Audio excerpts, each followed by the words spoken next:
श्री चामुंडा माता जी सुंधा पर्वत यात्रा भाग 2 में हम दर्शन करें उस ऐतिहासिक और पौराणिक तीर्थ के जहां आने पर शांति मिलती है। हमने भाग 1 में देवनगरी के देव दर्शन पाठ 917 में इस मंदिर की विहंगम दृश्यों को बताने का प्रयास किया था। अब देखिए, ये श्री सुंधा पर्वत पर श्री चामुंडा माता जी का अद्भुत तीर्थ है। इसका बड़ा रोचक इतिहास है। यहां श्री करणी माता ने एक रात्रि विश्राम किया था। ये बड़ी अलौकिक घटना है। और जब यहां विश्राम किया था तो माता जी यहां से कुछ पर्वत पत्थर लेकर गई थी और उतनी ही रेत यहां पहुंचाई थी। हम जिस सुंदरता को देख रहे हैं, यहां अखंड ज्योत चलती रहती है। यहां का व्यवस्थित कार्यालय आने जाने वाले तीर्थयात्रियों को किसी तरह की कोई असुविधा ना हो, इस बात का यहां विशेष ध्यान रखा जाता है। यहां अनेक धर्मशालाएं हैं। यहां कानिया बेलिया की चर्चा भी होती है। मैं श्री भैरव गुफा के दर्शन करें हम। श्री भैरव गुफा ये बड़ा अद्भुत तीर्थ है। भैरव गुफा में साक्षात भैरव विराजमान है। आप देख सकते हैं इस खूबसूरत गुफा को, जहां पर योगियों ने, साधकों ने, सिद्धों ने, संतों ने, तपस्वियों ने साधना की थी। ओम श्री भैरवाय नमः।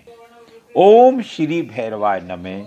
ओम श्री भैरवाय नमः। इसी भैरव गुफा के पास में श्री आशापुरा माता जी का मंदिर भी है। वो भी एक गुफा के अंदर है। आप शांत चित्त होकर दर्शन कीजिए। आप शांत भाव से आनंद लीजिए। यहां अनेक साधु संतों की समाधियां भी है। श्री यहां एक संत विराजते हैं। ये श्री आशापुरा माता जी का मंदिर है। ये भी एक गुफा के अंदर है। ये संपूर्ण तीर्थ है। ये पूरा पर्वत तपोभूमि है, जहां पहुंचने से शांति मिलती है, आनंद की अनुभूति होती है। हमने पिछले पार्ट में बताया था कि जालोर के महाराजा, पूर्व महाराजा श्रीमान उदय सिंह जी के पुत्र श्रीमान चाचिंग देव जी ने इस चामुंडा मंदिर का निर्माण संवत 1312 में करवाया था। उन्होंने ही मंदिर के मंडप का निर्माण करवाया। संवत 1319 की अक्षय तृतीया के दिन ब्राह्मणों ने श्री चामुंडा मां के मंदिर के प्रतिष्ठा करवाई। ये वाकई में अद्भुत तीर्थ है, जहां लाखों श्रद्धालु पहुंचते हैं।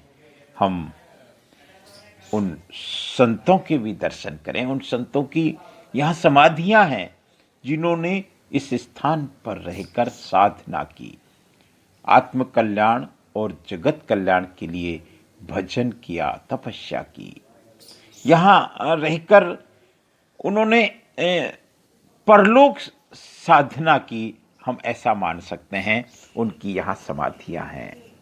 उनका यहाँ एक पॉजिटिव ऊर्जा, या यूँ कहें कि सकारात्मक ऊर्जा का निरंतर प्रवाह रहता है। बम बम का धूना भैरू गुफा, ये धूना भी चैतन्य रहता है। आप इस पर्वत को देख सकते हैं। यहाँ मैंने निवेदन किया था, जियोलॉजिकल कारण कोई भी हो सकता है, लेकिन एक किंवदंती है, माँ श्री करणी माँ यहाँ आए थे, यहाँ से पत्थर ले गए थे, बदले में रेत पहुंचाई थी। पर्वत पर पत्थर और रेत दोनों के दर्शन होते हैं, जो कहीं न कहीं उस किंवदंती की बात को सत्य साबित करता है। इस तीर्थ में कई शिलालेख हैं। शिलालेख 1, 2, 3, 4 और शिलालेखों के माध्यम से इस तीर्थ की प्राचीनता को हम देख सकते हैं। एक पूरा का पूरा इस पहाड़ी के ऊपर, इस पर्वत के ऊपर सारी सुविधाओं युक्त यहाँ अनेक धर्मशालाएं हैं, ताकि यात्रियों को कोई असुविधा ना हो। यहाँ श्री विष्णु भगवान का मंदिर है। श्री विष्णु भगवान का यहाँ मंदिर है। यहाँ कई मंदिर हैं, यहाँ कई देवताओं के स्थान हैं। हम श्री विष्णु भगवान के दर्शन करें। इस पूरे तीर्थ की सबसे बड़ी खास बात यह है कि यहाँ की व्यवस्था, यहाँ की सफाई, यहाँ का मैनेजमेंट, यहाँ के ट्रस्ट की तरफ से जो सुविधाएं हैं, कोई भी यात्री आराम से पहुंच सकता है, दर्शन कर सकता है, रुक सकता है, साधना कर सकता है, और वो भी बिना किसी बहुत ज़्यादा खर्चे के आराम से यहाँ ठहर सकता है। यहाँ के व्यवस्थापक श्री मान जितेंद्र सिंह जी ने बताया कि यहाँ 10 रुपये मात्र में आपको बिस्तर मिल जाएंगे, 10 रुपये में भोजन मिल जाएगा, और यहाँ के ट्रस्ट की तरफ से ये फैसिलिटी दी गई है। हमने इस 2 पार्ट में, 2 भाग में इस यात्रा को बताने का एक विनम्र प्रयास किया। इस पूरी यात्रा के बाद हम उसी मार्ग से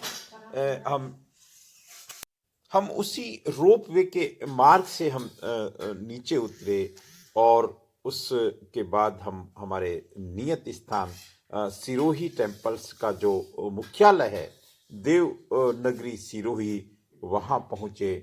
अगर मैं इस संपूर्ण यात्रा को सार में कहूँ तो ये महान तीर्थ है। पश्चिमी राजस्थान का ये सबसे बड़ा तीर्थ है।